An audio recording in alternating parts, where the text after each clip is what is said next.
Okay students, real number lecture 2.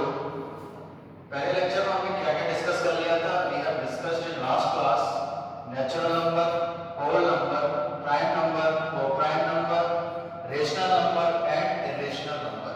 ठीक है, मेरे साथ मैं मनी मन को एक बार रिवाइज करते हैं क्या क्या था। नेचुरल नंबर्स क्या थे?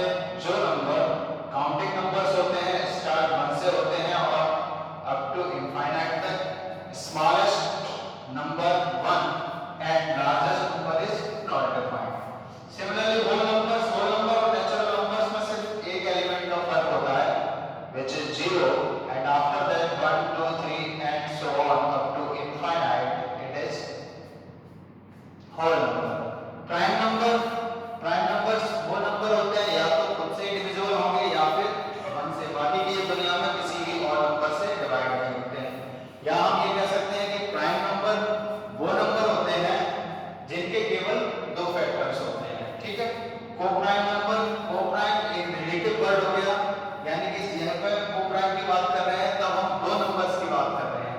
हम ये कह सकते हैं कि a और b सर कोई ऐसे 2 नंबर हैं जिनका HCF 1 होता है, तो ऐसे नंबर को-प्राइम नंबर होते हैं।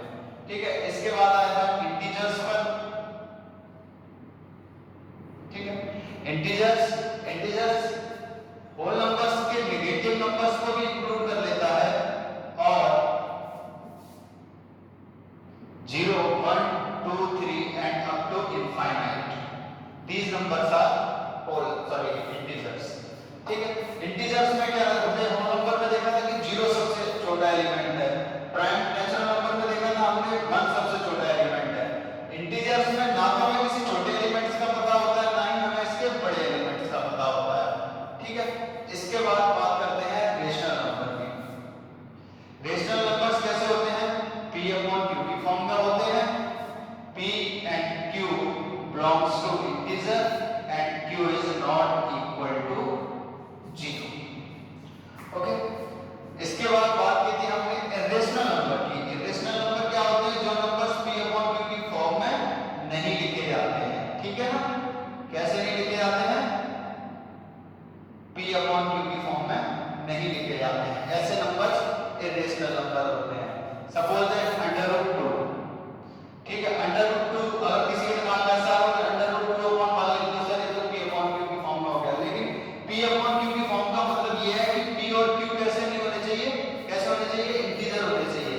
√2 is not a element of integer parts, integer का एलिमेंट नहीं है, इंटीजर सेट का एलिमेंट है ही नहीं है, तो इसीलिए ये इरेशनल नंबर होते हैं। ठीक है, उसके बाद ये रेशनल नंबर आपके हो गए, रेशनल नंबर हो गए, प्राइम नंबर, नेचुरल नंबर, इन्हीं नंबर्स पर हमने डिस्कशन किया हुआ था। इसके बाद हमने 1-2 क्वेश्चन किए हुए थे। एक क्वेश्चन मैंने आप लोगों को होमवर्क के लिए दिया हुआ था। ठीक है, हमने पहला क्वेश्चन किया था कि prove that √2 is an irrational number. ठीक है, ये वाला क्वेश्चन हमने किया हुआ था। उसके बाद कुछ क्वेश्चन मैंने आपको होमवर्क के लिए दिए थे। ठीक है,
कोप्राइम नंबर्स वो नंबर जिनका एचसीएफ 1 होता है या जिनका common factor highest common factor 1 होता है।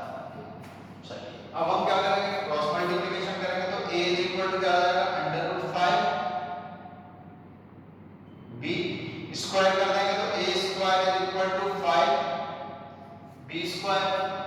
इसका मतलब क्या होगा, ये हमें क्या अप्लाई करता है कि a स्क्वायर में हमने फैक्टर लिखे हुए हैं 5 और b स्क्वायर, यानी a square is equal to 5 into b square.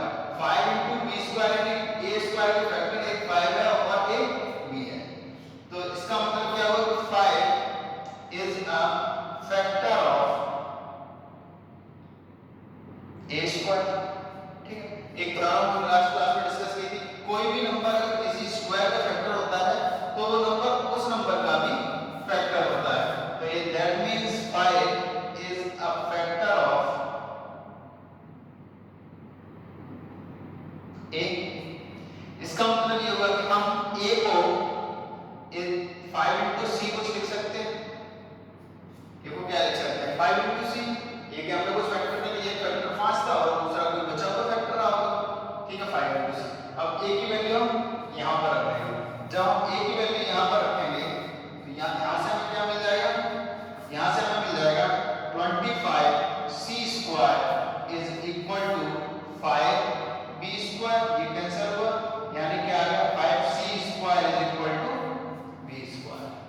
इसका मतलब क्या हुआ, फिर से वही रिलेशन आ गया हमारे पास, b square is equal to 5c square. इसका मतलब क्या हुआ 5 b स्क्वायर का फैक्टर था, 5 is a factor of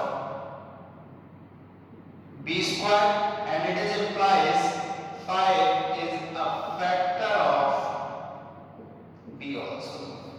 ठीक है, अभी हमने ऊपर क्या प्रेडिक्ट किया था, हमने प्रेडिक्ट किया था कि a और b के कोई भी कॉमन फैक्टर नहीं है, लेकिन यहां पर हमें क्या पता चल रहा है कि 5 b का भी फैक्टर है और 5 a का भी फैक्टर है।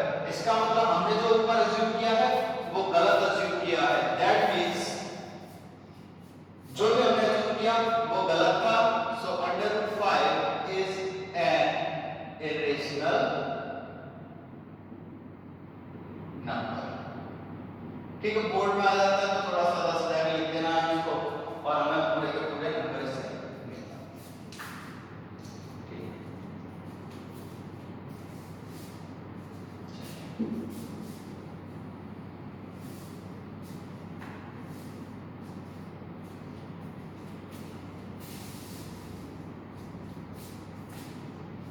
लिख लीजिए सभी लोग।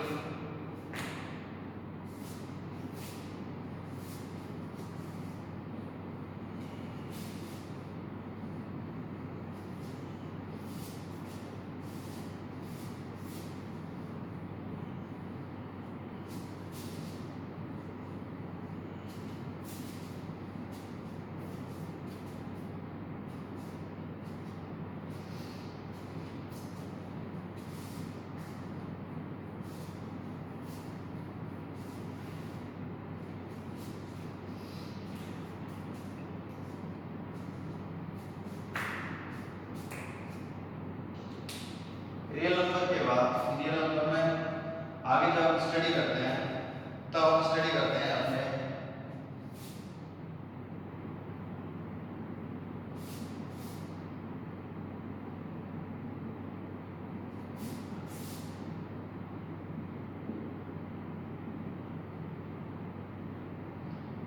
ठीक है, नेक्स्ट है हमारा इक्विक डिवीजन एल्गोरिथम। ठीक है, इसमें क्या लिखा हुआ है, इसने एक स्टेटमेंट लिखा था, इक्विक है, एक स्टेटमेंट दिया था कि if a and b are two positive integers, ठीक है, if a and b are two positive integers then अगर a और b are two positive numbers हैं तो दोनों में से एक नंबर तो कोई बड़ा ही होगा, let's say a is greater than b, यहां पर हम ये भी मान लेते हैं let's say a is greater than b, then there exists unique integer q and r, then there exists there exist unique integers q and r such that a is equal to b into q plus r। ठीक है, ठीक है। और r की condition क्या होती है कि r की मैक्सिमम वैल्यू 0 और b के बीच में लाई करेगी, जिसमें 0 इंक्लूड होगा और b इंक्लूड नहीं होगा। ठीक है, तो सिंपल सी बात है, कोई नई बात नहीं लिखी है। जैसे कि हम एक एग्जांपल ले रहे हैं, हमने 7/4 कोई नंबर लिखा हुआ है, तो हमने 4 को जब हमने 7 से डिवाइड किया तो 1 4 और 3 एलसीएम आ गया। तो हम इसमें 7 को क्या लिख सकते हैं, 7 is equal to 4 into 1 plus 3। तो ये तो आपका क्या हो गया था q, और ये आपका क्या हो गया r, यानी कि r क्या हो गया आपका रिमाइंडर। ठीक है, r क्या हो गया आपका रिमाइंडर, q एंड r। ठीक है, इसमें q क्या होता है आपका, q होता है आपका क्वोशिएंट। ठीक है, q आपका क्वोशिएंट। ठीक है, और a से जिसको हम डिवाइड करते हैं होता है आपका डिविडेंड।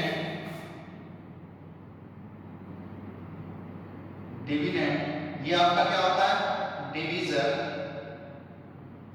ठीक है, ओके।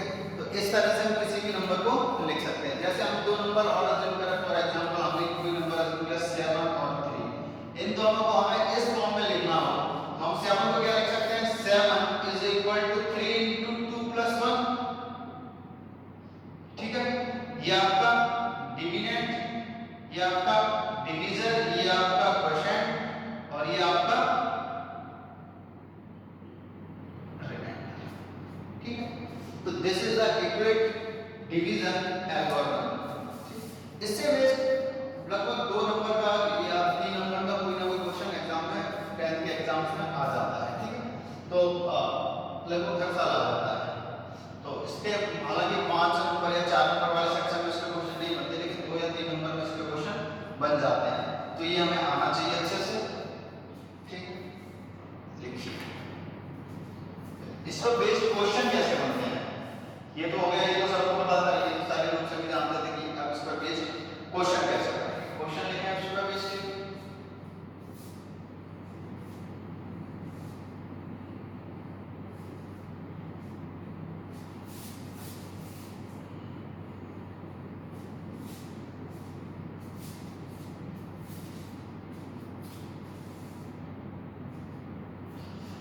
क्वेश्चन लिखिए, prove that any positive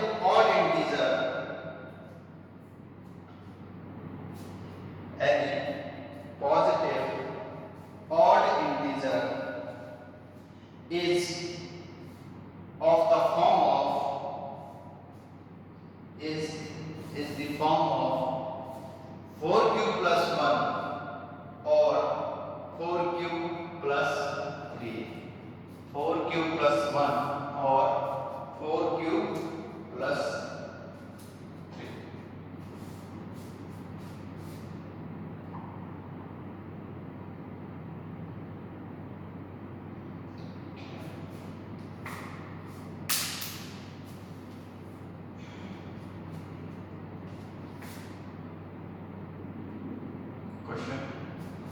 question लिखिए, prove that या show that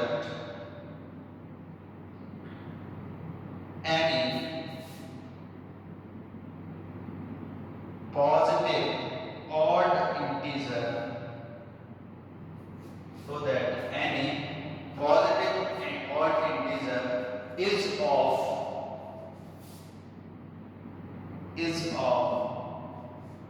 form of 4q plus 1 or 4q plus 3। अब इस तरह के क्वेश्चन जो भी आ जाता है, सॉल्व करने के लिए क्या करना चाहिए। हमने एक कोई नंबर मान लिया, लेट से a is a number अब इस a को जब हम 4 से डिवाइड करेंगे, अब हमें बेसिकली एक दिमाग में हमारे में ये भी रहना चाहिए कि हमें क्वेश्चन करना कुछ इस तरह से है, ठीक है। a तो हमने मान लिया, b कहां से लेके आएंगे और r कहां से लेके आएंगे, तो b का जो भी हिंट देगा वो क्वेश्चन वाला देगा यहां से कि 4 लिखा हुआ है, 5 लिखा हुआ है, क्या लिखा हुआ है, तो वो आपका b हो जाएगा। तो a इज इक्वल टू क्या हो जाएगा, 4 into q प्लस r, और r की वैल्यू 0 से 3 के बीच, r की वैल्यू 0 से 3 के 0 से 4 के बीच, ठीक है। जब r इज इक्वल टू 0 होगा, when r is equal to 0, उस समय पर a की वैल्यू क्या होगी, 4q। When r is equal to 1 होगा, then a is equal to क्या होगा, 4q plus 1। When r is equal to 2 होगा, उस समय क्या होगा, 4q प्लस 2, और जब r इज इक्वल टू 3 होगा तो क्या होगा, 4q प्लस 3।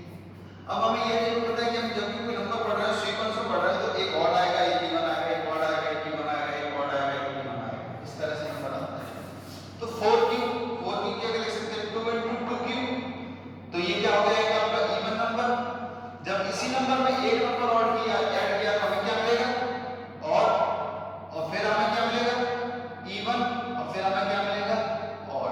यानी कि किसी भी नंबर को हमने कोई एक नंबर अचीव किया a, उस नंबर को हम 4 के टर्म से इस तरह से रिप्रेजेंट किया, तो जो हमें ऑड नंबर मिले वो क्या मिले, 4q plus 1 and 4q plus 3। तो इस तरह से जो भी ऑड नंबर हमारे रिप्रेजेंट हुए वो कौन कौन से थे, ये सारे, ठीक है। तो इस तरह से ये प्रूव हो जाता है। नेक्स्ट क्वेश्चन,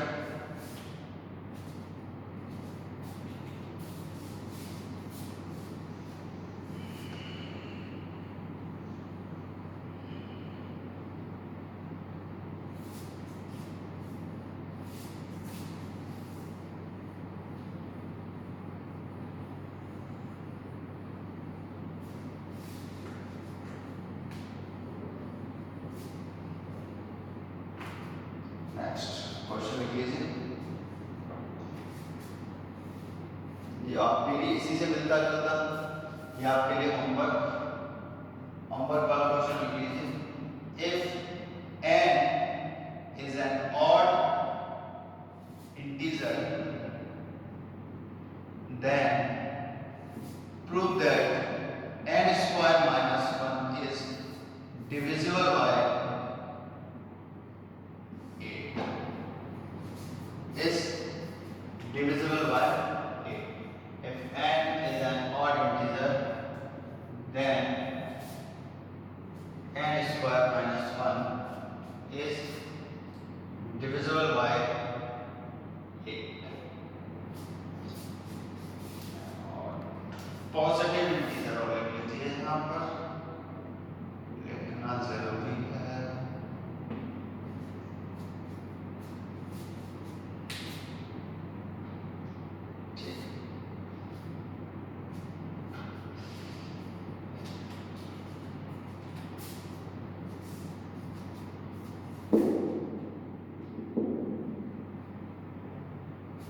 हिंट दे देता हूं इस क्वेश्चन की आपको करने के लिए।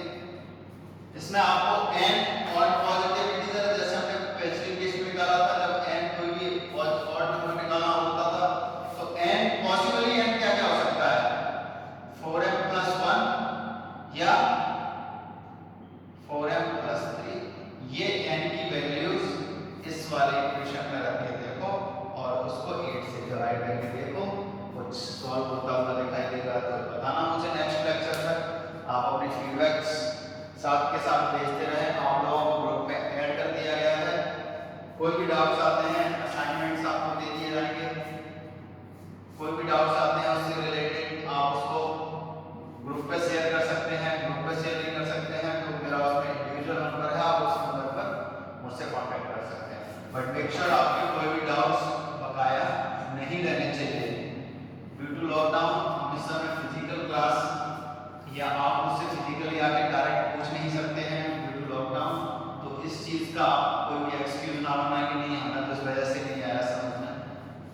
टेक्नोलॉजी का प्रयोग करेंगे हम और अपने सारे डाउट्स निकालते रहेंगे।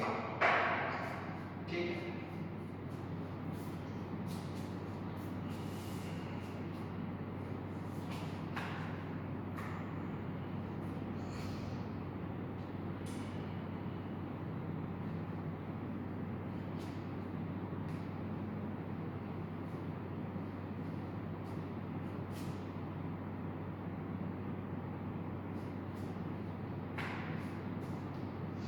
क्वेश्चन लिखिए next.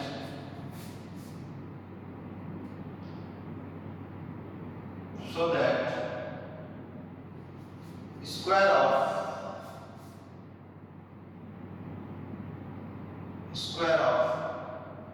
any positive integer is in form of 3m or 3m plus 1, where m is an integer।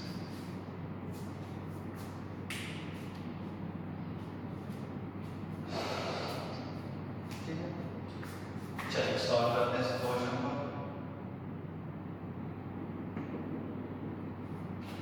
इस क्वेश्चन में हमें b की जगह पर जो वैल्यू रखनी है वो हमें पता चल गया, वो क्या होनी चाहिए, 3 होनी चाहिए हमारे पास। तो हम कोई भी नंबर होगा उसको हम क्या लिख सकते हैं, a is equal to 3m, m ना लिखते हुए इसको हम 3q प्लस r ऐसे लिख सकते हैं। किसी भी नंबर a को जब 3 से डिवाइड करेंगे तो कुछ इस तरह से ही आएगा वो नंबर। ठीक है, where r is between 0 and 3। So when r is equal to 0, so when r is equal to 0, एक केस तो ये बना, when r is equal to 2, एक केस ये बनेगा हमारे पास, और when r is equal to 1 और यहाँ पर 2। पॉसिबल केस यही हो सकते हैं। चलो जब r is equal to 0 हो जाएगा उस केस में a की वैल्यू क्या हो जाएगी, उस केस में a की वैल्यू हो जाएगी आपकी 3q, और जब उसका स्क्वायर करेंगे तो क्या हो जाएगा 9q स्क्वायर। इसको हम क्या लिख सकते हैं, 3 × 3 q स्क्वायर और a स्क्वायर। ये क्या है, q क्या था हमारी डेफिनेशन के हिसाब से, एक इंटीजर, तो ये पूरा टर्म क्या होगा, एक इंटीजर, और m भी एक इंटीजर को रिप्रेजेंट करता है, तो हम इस पूरे टर्म की जगह पे क्या लिखेंगे हम 3m। तो a स्क्वायर को हम इस तरह से रिप्रेजेंट कर सकते हैं, where m is equal to 3q square. Integer को इंटीजर से रिप्लेस कर दिया, बस उस फॉर्म में लिखने के लिए इस तरह से करते हैं। ठीक, अब इसमें कंफ्यूजन ये नहीं आना चाहिए यार, ये अचानक से 3q स्क्वायर से m कैसे लिख दिया। सपोज करो ये कुछ 3q स्क्वायर, q की कोई वैल्यू होती, q की कोई वैल्यू होती 2 होती, तो 2 का स्क्वायर कितना हो गया 4, 4 × 3 12, 12 क्या हो गया एक इंटीजर, तो 12 × 3, तो 12 को एक इंटीजर हो सकता है, where m is an integer, तो m इज इक्वल टू 12 हो गया। तो इसीलिए हम 3q स्क्वायर को m से रिप्लेस कर दिया सीधा सीधा उस क्वेश्चन के फॉर्मेट के हिसाब से। तो इसमें कंफ्यूजन आ जाती है, और इस तरह के क्वेश्चन को करने का यही एक तरीका है। ठीक है, उसमें कोई कंफ्यूजन नहीं आनी चाहिए, ये एक इंटीजर है, ये भी एक इंटीजर है, where m is equal to 3q square. ठीक है, where r is equal to 2, sorry r is equal to 1, उस समय पर a की वैल्यू क्या हो जाएगी बेटा 3q प्लस 1, a स्क्वायर करेंगे, स्क्वायर करते ही हमारे पास क्या आ जाएगा 9q square plus 1 plus 6q। ठीक है, 3 कॉमन लेंगे, अच्छा इसको पहले अरेंज करके लिख लो, 9q square plus 3 × 2q plus 1, और इसको 9 को क्या लिख सकते हैं हम 3 × 3, तो 3 और 3 इसमें से कॉमन आ गया, यहाँ पर क्या बचा हमारे पास 3q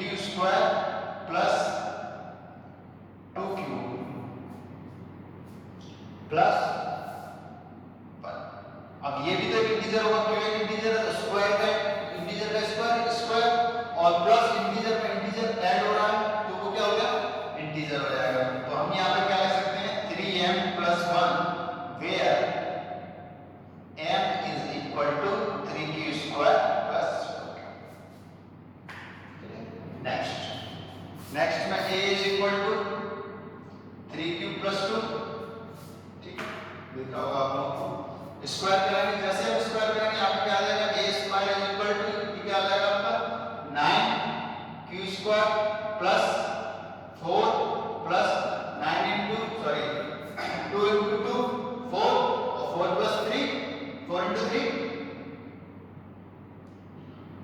12 क्यू, ठीक।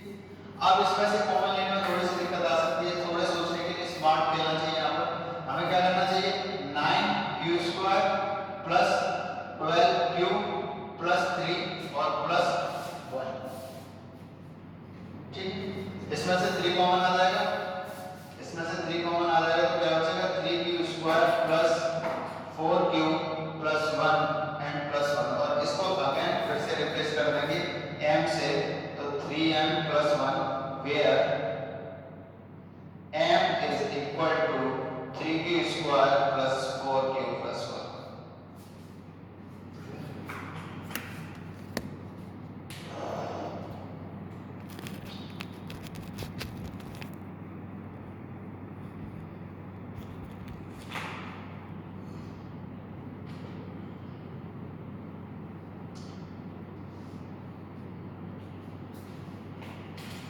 लिख लीजिए,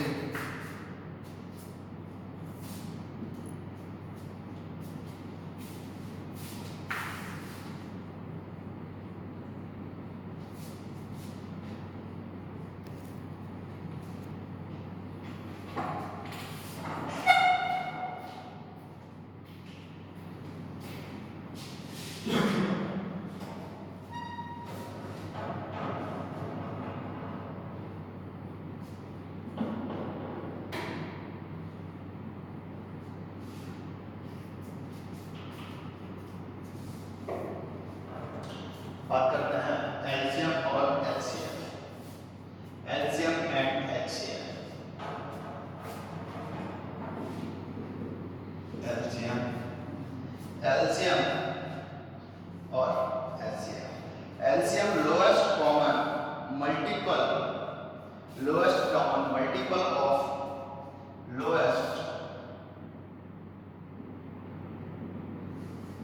common multiple of lowest common multiple of 2 or more number, 2 or more numbers, और ब्रैकेट में हम लिख देते हैं एक्सप्रेशन। नेक्स्ट टॉपिक हमारा पॉलिनोमियल रहेगा, उसमें हम एक्सप्रेशन से भी एलसीएम वगैरह लिखना सीखेंगे, तो अभी उसकी थोड़ी सी चर्चा यहाँ पर कर देते हैं, ठीक है। एलसीएम कहने के लिए लोएस्ट कॉमन है, लेकिन इसकी वैल्यू लोएस्ट नहीं रहती, इसकी वैल्यू बड़ी निकलती है। जैसे हम बात करें 2 और 4 की, तो एलसीएम 4 आता है। 2 4 8 की बात करें, 2 4 8 की बात करें तो एलसीएम 8 आएगा। 3 6 9 की बात करें तो एलसीएम 9 नहीं आएगा, ठीक है। ऐसा नहीं कि यहाँ पर 2 4 में 4 आ गया, 2 4 8 में 8 आ गया, 3 6 9 में 9। इसका एलसीएम 18 आएगा, ठीक है। अगर हम बात करें 2 2 square 2 cube and up to 2 की power n, then LCM is 2 की पावर n, ठीक है। अगर हम एलसीएम निकालें एक्सप्रेशन की जगह हमने बात कर ली थी, थोड़ा सा चर्चा करके देख लेते हैं। तो x plus 1 and x cube, x plus 1 and x cube का एलसीएम क्या होगा, ठीक है। तो एलसीएम निकालने के लिए हमें क्या करना चाहिए, x प्लस 1 और यहाँ पर क्या आ गया हमारे पास x क्यूब को क्या लिख सकते हैं हम, x क्यूब, ठीक है। तो यहाँ पर क्या आ गया हमारे पास x और x प्लस 1 और यहाँ पर क्या था हमारे पास x क्यूब। इन दोनों को जब हम एलसीएम निकालना है तो एलसीएम निकालने के लिए ना एक जैसी शक्ल की जो भी हाईएस्ट पावर होती है पहले तो बोलेंगे। यहाँ पर x की पावर 1 थी, यहाँ पर x की पावर 3 थी, तो क्या हो जाएगा x की पावर 3 और जो भी बच रहा है वो x प्लस 1, एक और एग्जांपल लिख लीजिए, x square x cube x cube और x प्लस 1। जब हम इसमें लिखेंगे तो एक जैसी शक्ल के तीन दिख रहे हैं, इन तीनों में सबसे बड़ी पावर किसकी है? इसकी। तो x क्यूब और बचा हुआ कौन? x plus 1। ये एलसीएम माइनस। एलसीएम में एक चीज हमेशा ध्यान रखनी है कि जब भी हम नंबर का एलसीएम निकाल रहे हो या किसी एक्सप्रेशन का एलसीएम निकाल रहे हैं, उस चीज का हमेशा ध्यान रखना चाहिए कि जब भी हम एलसीएम निकालने के बाद में जिन नंबर्स का हमने एलसीएम निकाला है उन नंबर से हम उसको डिवाइड करते हैं। ठीक है, नंबर से जब उन नंबर से डिवाइड करेंगे तो हमें रिमाइंडर 0 मिलना चाहिए, या वो नंबर्स उस एलसीएम को पूरी तरह से डिवाइड कर देंगे और एलसीएम उस नंबर को पूरी तरह से डिवाइड कर देंगे। ठीक है, कुछ एग्जांपल जैसे मैं बताऊं आपको, 4 पाई 2 पाई का एलसीएम लेंगे तो क्या आएगा हमारे पास? 4 पाई। लेकिन 2 पाई और 4 पाई स्क्वायर का एलसीएम लेते हैं तब एलसीएम हम जनरली क्या लिख देते हैं? 4 पाई स्क्वायर, जो कि गलत होता है। सिंपल लॉजिक वही है कि जब हमने ये निकाला एलसीएम निकाला 4 पाई स्क्वायर, जब 4 पाई स्क्वायर को 2 पाई से डिवाइड किया तब हमारे पास कितना है? हमारे पास आएगा 2 पाई। लेकिन 2 पाई एक इंटीजर नहीं है। ठीक है, एलसीएम की पहली कंडीशन यही रहती है, जब भी एक एलसीएम की बेसिक डेफिनेशन है, बहुत बेसिक डेफिनेशन जिसके बारे में बहुत कम लोग पढ़ते हैं, बेसिक डेफिनेशन ये एलसीएम की होती है कि LCM divided by the numbers which we have taken for LCM that will give you an integer। अगर वो आपको इंटीजर नहीं दे रहा है इसका मतलब ये है कि आपने एलसीएम सही नहीं निकाला या वो एलसीएम नहीं निकलेगा। तो इस वाले केस में क्या एलसीएम निकलेगा? इस वाले केस में एलसीएम नॉट पॉसिबल। ठीक है, ये बोर्ड्स की लेवल से नहीं आते, लेकिन कुछ ट्रिकी क्वेश्चन हम काउंट किए जाते हैं, कई बार पूछ लिए जाते हैं। ठीक है, आपसे बोर्ड में इस तरह के क्वेश्चन कोई नहीं पूछेगा। चलिए,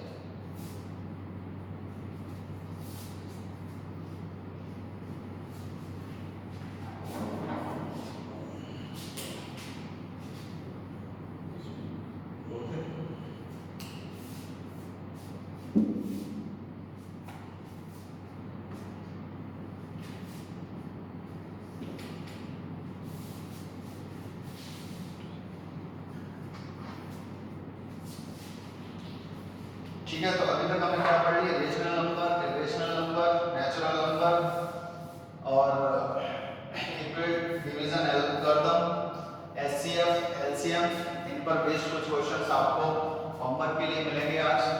ठीक है, इस वीडियो को खत्म होने के बाद